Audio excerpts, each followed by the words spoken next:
जय श्री कृष्णा। राधे राधे। आज सुनिए मार्गशीर्ष मास महात्म्य में आगे का वृतांत, जिसमें श्री महादेव जी देवी पार्वती से कहते हैं कि हे पार्वती, एक समय की बात है, श्री कृष्ण विरजा नाम वाली सखी के यहाँ उसके पास थे, जिससे श्री राधा रानी को बड़ा दुख हुआ।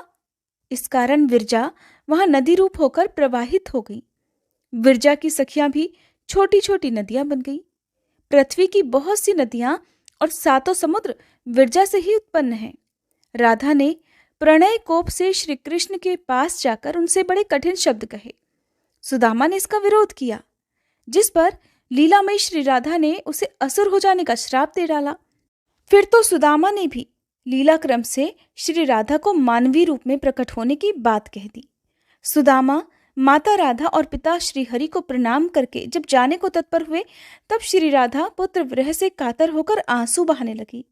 श्री कृष्ण ने उन्हें समझा बुझाकर शांत कर दिया और शीघ्र उनके वापस लौट आने का विश्वास दिलाया। बाद में सुदामा ही तुलसी जी का स्वामी शंखचूर्ण नामक असुर हुआ था, जो कि मेरे त्रिशूल से विदीर्ण और शाप मुक्त होकर पुनः गोलोक चला गया था। सती राधा इसी वाराह कल्प में गोकुल में अवतीर्ण हुई थी। वे ब्रिज में वृषभानु वैश्य की कन्या हुई। वे देवी अयोनिजा थी, माता के पेट से नहीं पैदा हुई थी। उनकी माता कलावती ने अपने गर्भ में वायु को धारण कर रखा था। उसने योग माया की प्रेरणा से वायु को ही जन्म दिया, परंतु वहां स्वेच्छा से श्री राधा प्रकट हो गई। 12 वर्ष बीतने पर उन्हें नूतन यौवन में प्रवेश करती देखकर माता पिता ने रायाण वैश्य के साथ उनका संबंध निश्चित कर दिया। उस समय श्री राधा घर में अपनी छाया को स्थापित करके स्वयं अंतर्ध्यान हो गई। उस छाया के साथ ही उक्त रायाण का विवाह हुआ था। जगतपति श्री कृष्ण कंस के भय से रक्षा के बहाने शैशवावस्था में ही गोकुल में पहुंचा दिए गए थे। वहां श्री कृष्ण की माता जो यशोदा थी, उनका सहोदर भाई रायाण था। गोलोक में तो वह श्री कृष्ण का अंशभूत गोप था, पर इस अवतार के समय भूतल पर वह श्री कृष्ण का मामा लगा करता था। जगत सृष्टा विधाता ने पुण्यमय वृंदावन में श्री कृष्ण के साथ साक्षात श्री राधा का विधि पूर्वक विवाह कर्म संपन्न करवाया था। गोपगण स्वप्न में भी श्री राधा के चरणारविंद का दर्शन नहीं कर पाते थे। साक्षात राधा यानी कि असली राधा जी तो श्री कृष्ण के वक्ष स्थल में वास करती थी, और जो उनकी छाया थी राधा रूपी, वो रायाण के घर में। ब्रह्मा जी ने पूर्व काल में श्री राधा के चरणारविंदों का दर्शन पाने के लिए पुष्कर में 60,000 वर्षों तक बड़ी कठिन तपस्या की थी। उसी तपस्या के फलस्वरूप इस समय उन्हें श्री राधा के चरणों का दर्शन प्राप्त हुआ था। गोकुलनाथ श्री कृष्ण कुछ समय तक तो वृंदावन में श्री राधा के साथ आमोद प्रमोद करते रहे। फिर सुदामा के श्राप से उनका श्री राधा के साथ वियोग हो गया था, और इसी बीच में श्री कृष्ण ने पृथ्वी का भार उतारा था। 100 वर्ष पूरे हो जाने पर तीर्थ यात्रा के प्रसंग से श्री राधा ने श्री कृष्ण का और श्री कृष्ण ने श्री राधा का दर्शन प्राप्त किया था। फिर तत्वज्ञ श्री कृष्ण श्री राधा के साथ गोलोक धाम में पधार गए। कलावती अर्थात कीर्तिदा और यशोदा भी श्री राधा के साथ ही गोलोक में चली गईं। प्रजापति द्रोण नंद बने, उनकी पत्नी धरा यशोदा जी हुई। उन दोनों ने पहले की हुई तपस्या के प्रभाव से परमात्मा भगवान श्री कृष्ण को पुत्र रूप में प्राप्त किया था। महर्षि कश्यप वसुदेव जी हुए थे। उनकी पत्नी सती साध्वी अदिति अंशतः देवकी के रूप में अवतीर्ण हुई थी। प्रत्येक कल्प में जब भगवान अवतार लेते हैं, देव माता अदिति और देव पिता कश्यप उनके माता पिता का स्थान ग्रहण करते हैं। श्री राधा की माता कलावती अर्थात कीर्तिदा पितरों की मानसिक कन्या थी। गोलोक से वसुदाम गोप ही वृषभानु होकर इस भूतल पर आए थे। दुर्गे, इस प्रकार मैंने श्री राधा का उत्तम उपाख्यान सुनाया। यह संपत्ति प्रदान करने वाला, पापहारी और पुत्र और पौत्रों की वृद्धि करने वाला है।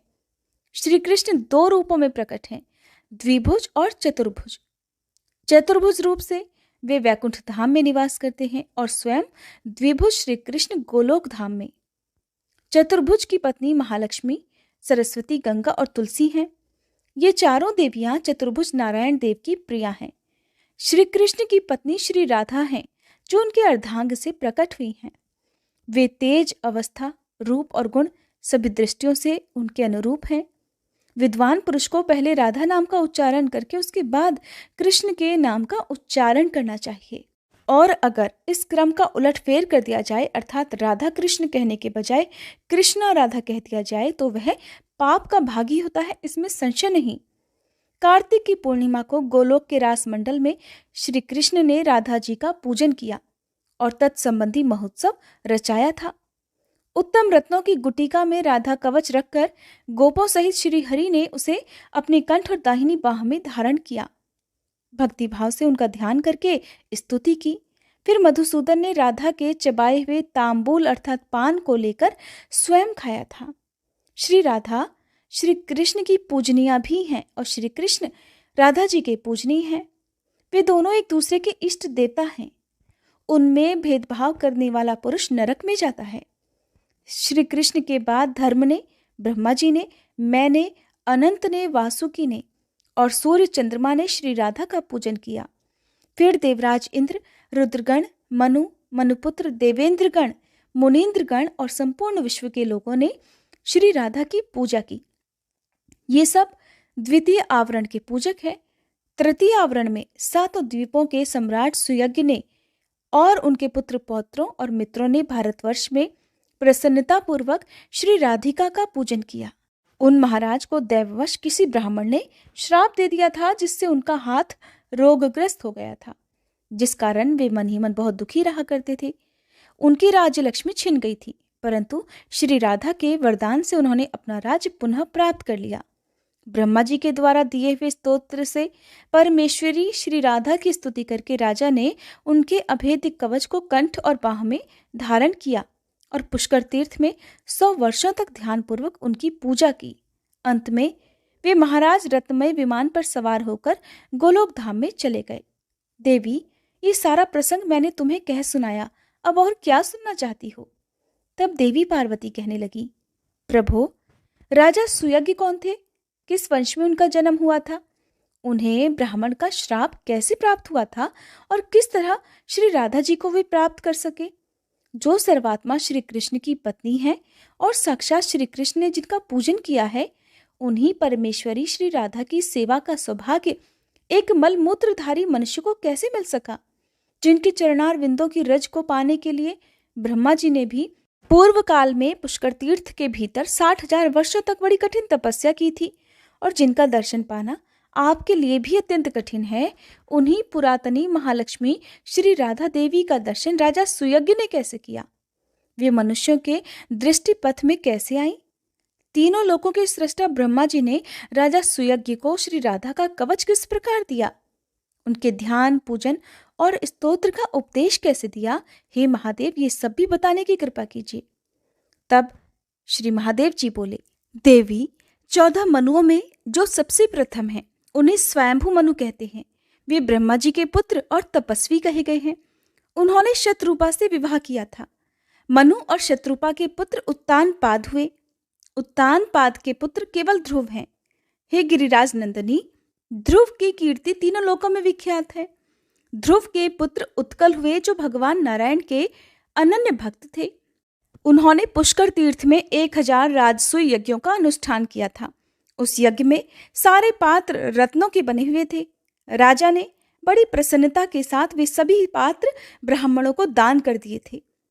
यज्ञांत महोत्सव में राजा ने बहुमूल्य वस्त्रों की सहस्त्रों राशियां, जो कि तेज पुंज से प्रकाशित होती थी, ब्राह्मणों में बांट दी। प्रिय, उस सुंदर यज्ञ को देखकर ब्रह्मा जी ने देव सभा में राजा उत्कल का नाम सुयज्ञ रख दिया। राजा सुयज्ञ अन्न, रत्न और सभी प्रकार की संपत्तियों के दाता थे। वे हर दिन प्रसन्नता पूर्वक उचित दक्षिणा के साथ ब्राह्मणों को 10-12 लाख गौवें दान में देते थे। उन गौवों के सींग रत्नों से मढ़े हुए होते थे और दुग्ध पात्र आदि सामग्री भी रत्नमयी ही होती थी।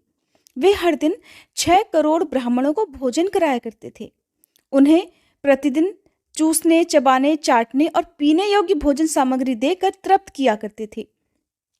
हर दिन 1 लाख रसोइयों को भोजन दिया करते थे। पुआ, रोटी, चावल आदि अन्न, दाल आदि व्यंजन दही के साथ परोसे जाते थे। उस भोजन सामग्री में मांस का सर्वथा अभाव होता था। ब्राह्मण लोग भोजन के समय मनुवंशी राजा सुयज्ञ की नहीं बल्कि उनके पितरों की भी स्तुति करते थे। हे सुंदरी, यज्ञ के दिनों में और उसकी समाप्ति के दिन कुल मिलाकर 36 लाख करोड़ ब्राह्मणों ने अत्यंत तृप्तिपूर्वक सुवर्ण भोजन किया था। उन्होंने दक्षिणा में इतने रत्न ग्रहण किए थे कि उन सबको अपने घर तक ढोकर ले जाना उनके लिए सर्वथा असंभव हो गया था। तब उन्होंने कुछ तो शूद्रों को बांट दिया, कुछ रास्ते में छोड़ दिया। ब्राह्मण भोजन के अंत में राजा ने ब्राह्मणों को भी भोजन दिया और फिर वहां अन्न की सहस्त्रों राशियां शेष रह गई। इस प्रकार यज्ञ करके महाबाहु राजा सुयज्ञ अपनी राजसभा में रमणीय रत्न सिंहासन पर बैठे हुए थे। वह सिंहासन रत्नेंद्र सार से निर्मित अनेक छत्रों से सुशोभित था। उसे बड़ी अच्छी तरह से सजाया गया था। उस पर चंदन आदि सुगंधित वस्तुओं का लेप लगा हुआ था। चंदन पल्लवों से उसकी खूबसूरती और अधिक बढ़ गई थी। वहां वसु, वासव, चंद्रमा, इंद्र, आदित्यगण, मुनिवर, नारद और बड़े बड़े देवता विराजमान थे। उसी समय वहां एक ब्राह्मण आया जो कि रूखा और मलिन वस्त्र पहने हुए था। उसके कंठ, ओठ और तालु सूखे हुए थे। उसने मुस्कुराते हुए हाथ जोड़कर रत्न सिंहासन पर बैठे हुए पुष्पमाला और चंदन से चर्चित राजा को आशीर्वाद दिया। राजा ने भी ब्राह्मण को प्रणाम तो किया, किंतु वे अपने स्थान से उठे नहीं। उस सभा के सभासद भी ब्राह्मण की ओर देखकर खड़े नहीं हुए। हो सकता है वो उसकी दशा को देखकर उसका सम्मान ना करना चाहते हो, और वे सभी थोड़ा थोड़ा मुस्कुराते और हंसते रहे। तब वह श्रेष्ठ ब्राह्मण मुनियों और देवताओं को नमस्कार करके निरंकुश भाव से वहां खड़ा हो गया और फिर बड़े ही क्रोध से राजा को श्राप देता हुआ बोला, अरे ओ मूर्ख, तू इस राज्य से दूर चला जा, श्रीहीन हो जा और शीघ्र ही गलित कोढ़ से युक्त बुद्धिहीन और उपद्रवों से ग्रस्त हो जा। ऐसा कहकर क्रोध से कांपता हुआ वह ब्राह्मण अन्य सभासदों को श्राप देने के लिए तत्पर हो गया। जो लोग वहां हंस रहे थे वे सब अचानक उठकर खड़े हो गए। उन सब ने अपने दोष का परिहार कर लिया, इसलिए उनकी ओर से ब्राह्मण का क्रोध जाता रहा। राजा उस ब्राह्मण को प्रणाम करके भय से कातर होकर रोने लगे। अब वे बड़े दुखी हृदय से सभा के बीच से बाहर निकले। तब गूढ़ रूप वाले वे ब्राह्मण देवता भी ब्रह्म तेज से प्रकाशित हुए चल दिए। उनके पीछे पीछे भय से कातर हुए समस्त मुनि भी चल दिए और बारंबार उच्च स्वर से पुकारने लगे। सब कहने लगे कि हे विप्र, ठहरो ठहरो। उन मुनियों के नाम इस प्रकार हैं: पुलह, पुलत्स्य, प्रचेता, भृगु, अंगिरा, मरीचि, कश्यप, वशिष्ठ, क्रतु, शुक्र, बृहस्पति, दुर्वासा, लोमश, गौतम, कणाद, कण्व, कात्यायन, कठ, पाणिनि, जाजलि, ऋष्यभृंग, विभांडक, तैत्तिली, महातपस्वी मार्कंडेय, सनंदन, सनातन, सनक, भगवान सनत कुमार, नर नारायण ऋषि, पराशर, जरत्कारु, संवर्त, करथ, और्व, च्यवन, भरद्वाज, वाल्मीकि, अगस्त्य, ये सारे ऋषि मुनि वहां पर थे और इनके सहित सभी देवता भी ब्राह्मण के पीछे पीछे चलने लगे। पार्वती जी, उन नीति विशारद मुनियों ने ब्राह्मण को समझाया, एक स्थान पर ठहराया और फिर उनसे नीतिपूर्ण कुछ बातें कही। देवी पार्वती ने महादेव से पूछा, हे प्रभु, ब्राह्मण और ब्रह्मा जी के पुत्रों ने जो कि नीति के विद्वान थे, उस समय उन ब्राह्मण देवता से नीति की कौन सी बात कही, ये भी मुझे बताने की कृपा करें। श्री महादेव जी बोले, हे सुमुखी, उस मुनि समुदाय ने स्तुति और विनय से ब्राह्मण को संतुष्ट करके क्रमशः इस प्रकार कहना आरंभ किया। सबसे पहले सनत कुमार ने कहा, हे ब्राह्मण, आपके पीछे पीछे राजा की लक्ष्मी और कीर्ति भी चली आई है। सत्व, यश, सुशीलता, महान ऐश्वर्य, पितर, अग्नि और देवता सभी राजा को श्रीहीन करके उनके घर से बाहर चले आए हैं। हे ब्राह्मण, अब आप संतुष्ट हो जाओ, क्योंकि ब्राह्मण शीघ्र ही संतुष्ट होने वाला कहा गया है। मुने, ब्राह्मणों का हृदय तो नवनीत के समान कोमल होता है। वे तपस्या से परिमार्जित होने के कारण अत्यंत निर्मल और शुद्ध होते हैं। अतः हे विप्रवर, अब तो क्षमा करो, आओ और राजभवन को पवित्र करो। जिसके घर से अतिथि निराश होकर लौट जाता है, उसके देवता, पितर और अग्नि भी निराश होकर लौट जाते हैं। क्योंकि वहां अतिथि का सत्कार नहीं हुआ। इसलिए हे विप्रवर, क्षमा करो और आओ आओ और राजभवन को शुद्ध करो। पुलत्स्य जी भी बोले, जो घर पर आए हुए अतिथि को टेढ़ी आंखों से देखते हैं, उन्हें अतिथि अपना पाप देकर और उनके पुण्य को लेकर चला जाता है। इसलिए तुम राजा के दोष को क्षमा कर दो। वत्स, तुम्हारी जहां मौज हो जाओ। राजा अपने कर्म दोष से ही उठकर खड़े नहीं हुए थे, उनके उस दोष को तुम क्षमा कर दो। पुलह ऋषि ने कहा, जो क्षत्रिय राजलक्ष्मी के मद से अथवा जो ब्राह्मण विद्या के मद से किसी ब्राह्मण का अपमान करता है, वह क्षत्रिय श्रीहीन हो जाता है और वह ब्राह्मण त्रिकाल संध्या से शून्य हो जाता है। वे दोनों ही एकादशी व्रत और भगवान विष्णु के नैवेद्य से वंचित हो जाते हैं। अब कृत ऋषि बोले, ब्राह्मण, क्षत्रिय, वैश्य अथवा शूद्र कोई भी क्यों ना हो, जो ब्राह्मण का अपमान करता है वह दीक्षा के पुण्य और अधिकार से भ्रष्ट हो जाता है। इतना ही नहीं, उसका धन नष्ट हो जाता है और वह पुत्र और पत्नी से भी हीन हो जाता है। ये एक अटल सत्य है। अतः हे भगवान, क्षमा करो, आओ और राजा के घर को पवित्र करो। अंगिरा ऋषि भी कहने लगे, जो ज्ञानवान ब्राह्मण होकर किसी ब्राह्मण का अपमान करता है, वह भारतवर्ष में 7 जन्मों तक सवारी ढोने वाला बैल होता है।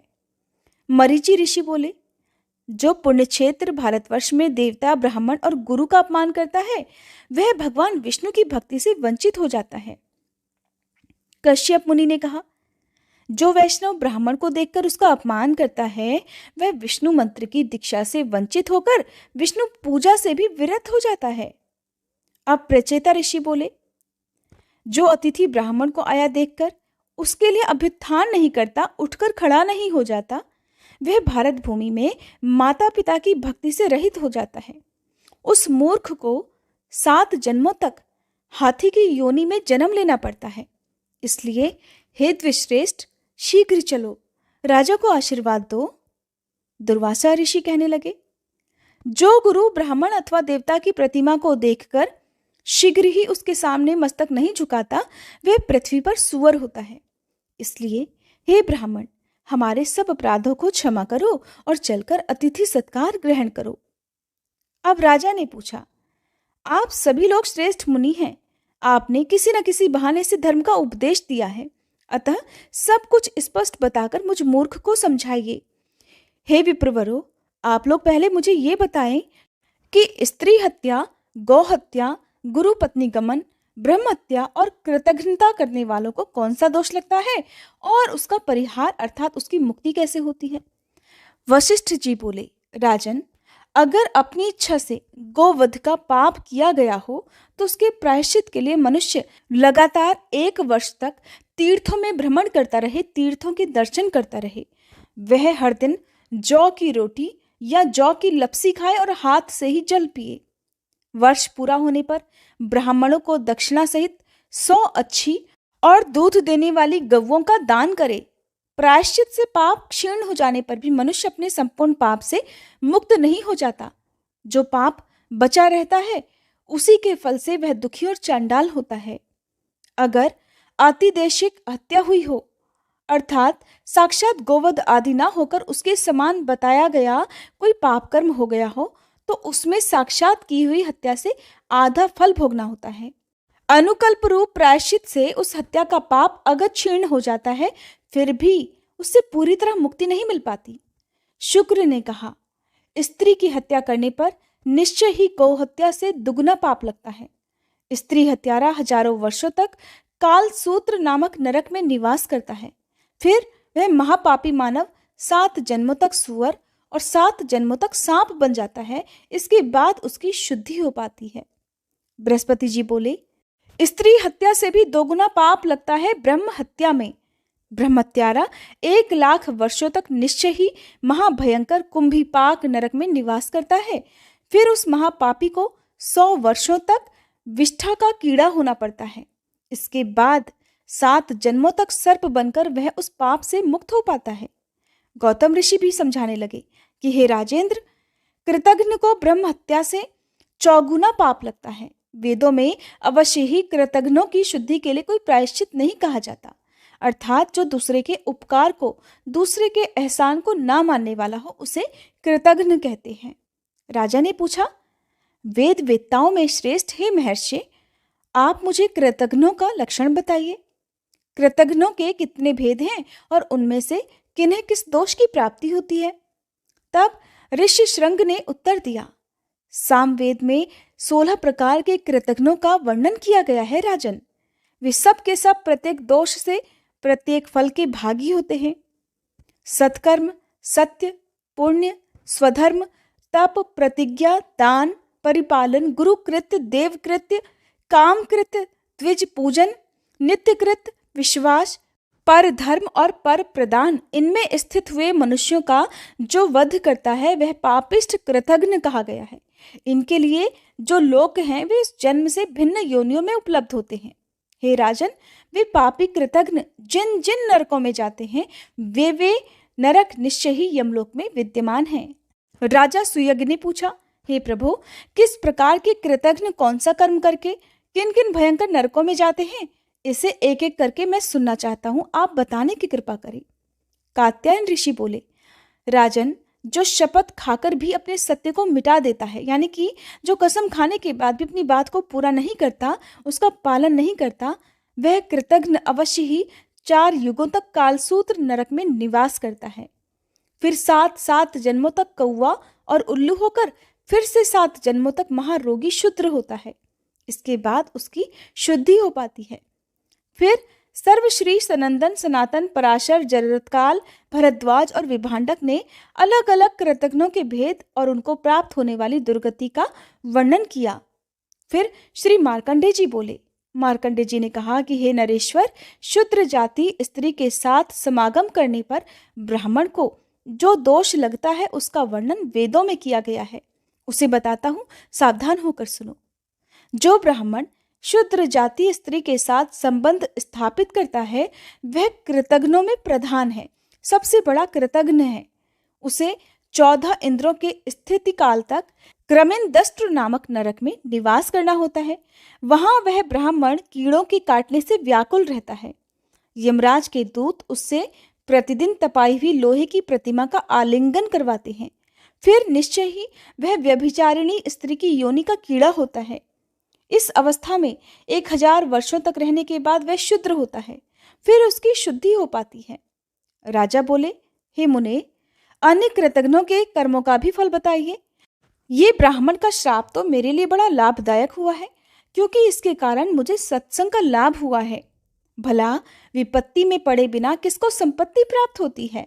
हे मुनिवरों, मैं तो धन्य हूँ, कृतकृत्य हूँ, मेरा जीवन सफल हो गया, क्योंकि आज मेरे घर पर मुक्त मुनिगण और देवता पधारे हैं। इसके बाद मुनियों ने राजा सुयज्ञ के सामने जिन जिन नरकों का वर्णन किया जिसमें कृतघ्न मनुष्य को जाना होता है, उसका वर्णन आप सभी अगले अध्याय में सुनिएगा। अगर आज का ये अध्याय आपको पसंद आया हो तो प्लीज़ वीडियो को लाइक करके हमारे चैनल पर आज की भागवत कथा भी जरूर सुनिएगा।